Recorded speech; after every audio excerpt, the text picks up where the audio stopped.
Good evening, good evening. Terrific Tuesday. My honey is back with me for this Conflict is Normal Facebook Live.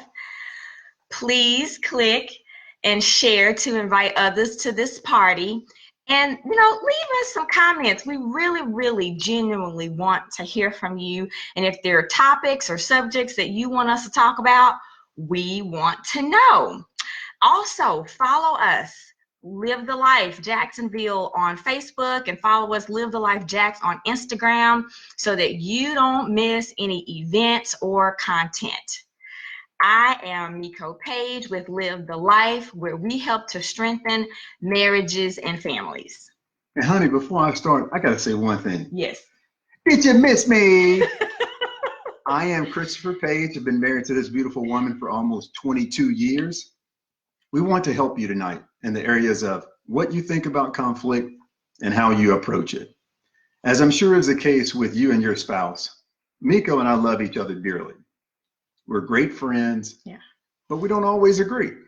So understanding how conflict could impact your us is essential to comprehend and strategize both your short-term and long-term game plan. Yes. So let's first talk about what you think about conflict, okay? We want to kind of rewrite that narrative, if you will. So, yes, conflict is a normal part of all relationships. A conflict is just a disagreement or an incompatibility. He thinks one way, I think another, you feel one way, I feel another.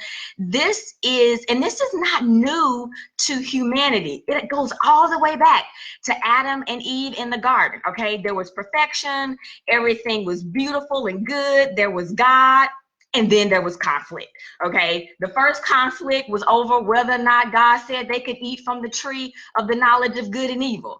And then there was the issue of who was going to take responsibility for disobeying God.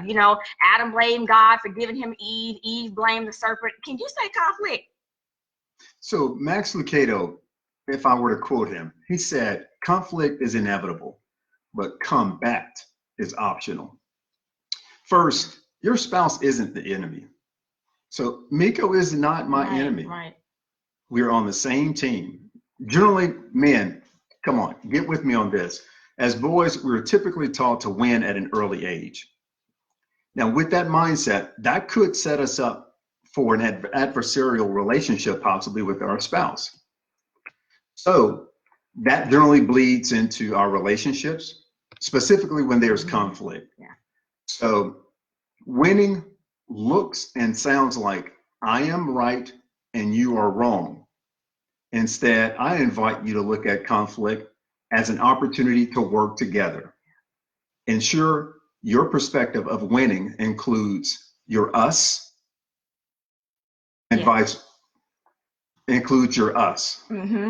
And let's look at the anatomy of conflict, if you will. So there's you, there's me, and then there's the problem, okay? So one major difference between couples that are in healthy marital relationships is the fact of, or how they handle conflict. The key is they work together to solve their problems. As an example, with conflict, so let's say this pen is the conflict or the problem. Generally, what we do is we make our spouse or our mate the problem. Well, you're the problem, and if you would only fix yourself, we would not have a problem, okay? Right. But I'm going to invite you to take a different perspective. The problem is out here. Now, Chris has about 40 years on the planet, so do I.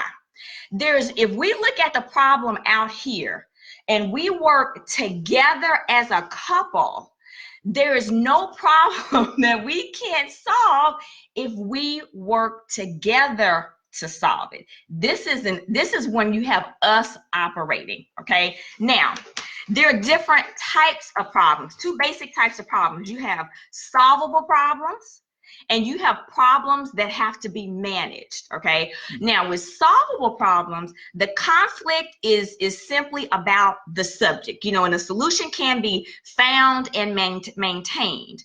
Problems that have to be managed, however, are problems that center around fundamental differences in who you are, your personalities, how you maybe view life, or your lifestyle needs. And all couples have these perpetual manageable problems. So as an example, a problem that's solvable for Miko and I, we've always wanted to expand our family. So for those of you that are watching, this might come as a surprise. In particular, he's been wanting to expand our family. Remember, we have 3 kids. Okay. So as I was saying before I was interrupted, we've been wanting to expand our family for at least 5 to 7 years. And in September, guess what? We're going to be expanding our family. So surprise! Yep, so you're the first to know. And his name will be Leo. Leo will be a golden doodle. He will be a nice golden doodle, red puppy, but that's another story. Yeah. Call me later and I'll talk to you about that. Okay. But we agreed that it was time to get a dog, a pet.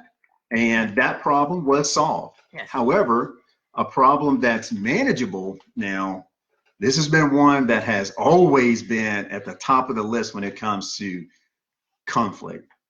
That's when we've been making purchases such as homes and cars. And for those, we've learned to manage through those conflicts, if you will, because typically I want X and Miko wants Y.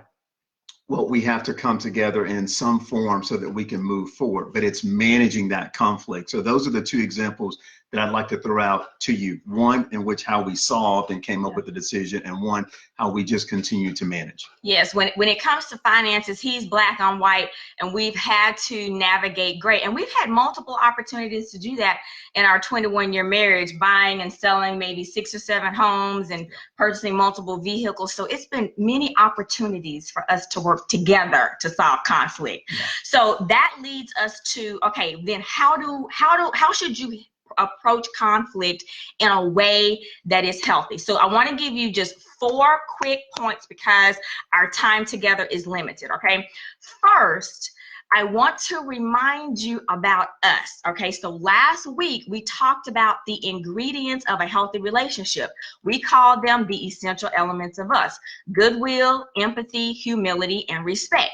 Now, in conflict, these elements tend to go into the witness protection program. You know, tempers flare, and you will not feel like showing goodwill or being empathetic or humble or respectful to your mate. I have been there, okay?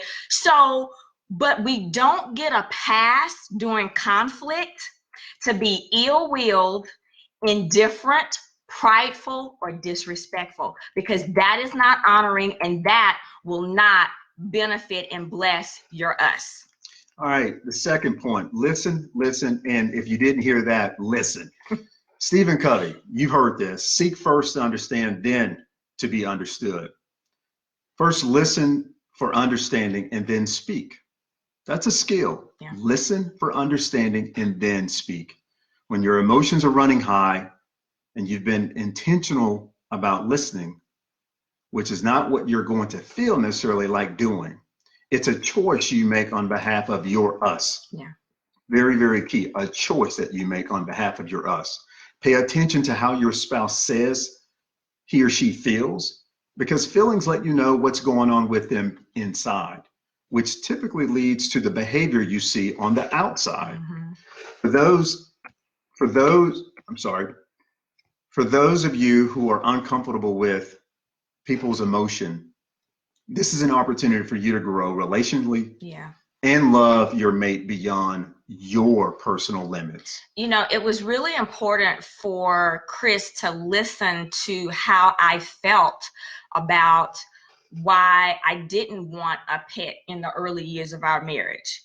You know, it was important for him to understand my perspective when it comes to finances, and that, you know, financial security is one of my biggest fears. So him just listening and me feeling heard really helped me to feel valued, and I was more willing to find an us solution. Okay. All right. Number 3, what you say and how you say it matters. It's not just what I say to Chris, but it's also how I say it. All right. My tone can communicate louder sometimes than my words.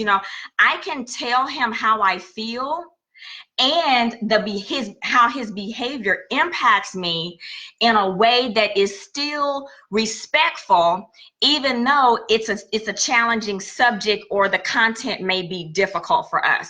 And that's one of the things that we teach people in our Adventures in Marriage class. So you may say, well, Miko, what if my spouse is speaking harshly to me, or they're using their words as a weapon? Then my response would be Proverbs 15 verse 1 provides the best answer. A gentle answer turns away wrath, but a harsh word stirs up anger. Okay, so in those moments where we were talking about a major purchase and on the inside I wanted to say some things that weren't so kind, that wasn't going to help us or help us navigate toward a solution. It's kind of like, with math, this is not math. Two negatives do not make a positive. So negative behavior or words will not yield positive results with your mate. All right. And you can respond calmly if you decide to control your emotions rather than letting your emotions control you. You're choosing to be an emotionally mature person. Not easy, but it's worth it. Your us is worth it. Yeah, I'll never forget the time we moved from Austin, Texas to Dallas, Texas, and I decided to buy a TV thinking it would be the best thing for the family. Whoa, you talk about wrath. I remember that one. But moving on, 3 TVs later. The fourth is timeout. Yep, timeout. I know you've heard it, but guess what? Sometimes you need to give yourself a timeout. Oh yeah, it's not just for children. If your emotional temperature is running high, yes, operate in wisdom and respectfully give yourself some time to just chill, cool down. Once you've done so, reconnect with your spouse to work together to find an us solution. Of the two of us, Chris is the calm and I am the storm. So there have been many times where my thermostat has run really high. And I'm telling you, I have been so very thankful for the time out to just gather myself, to get back into my thinking brain and not allow my emotions to say something that would be hurtful, utilizing my words as a weapon for him. You really needed some time out. Yeah, you're right. Yeah, you really have. Yeah, 21 years, yeah, you have some of those. Okay. A lot of time out. Yep. So one of the things we're going to do concerning timeouts, we're going to post a short video. It's a little over 2 minutes, and it's going to give you some tips on how to take an adult timeout. Have you ever needed a timeout? No. Right. Okay.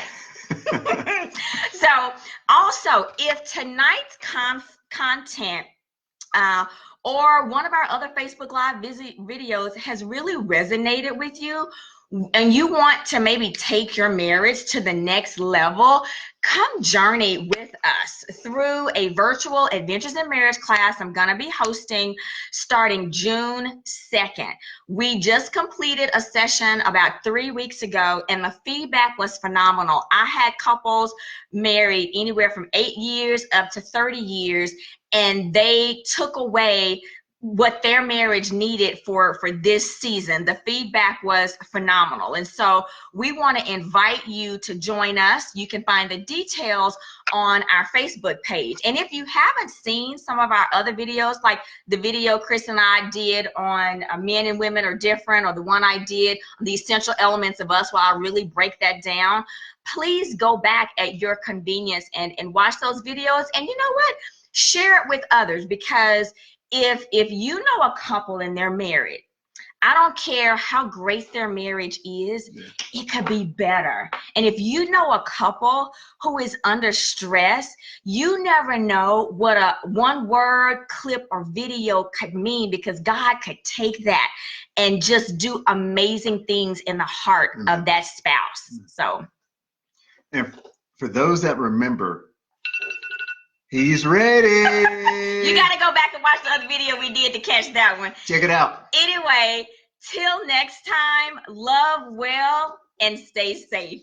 Bye-bye.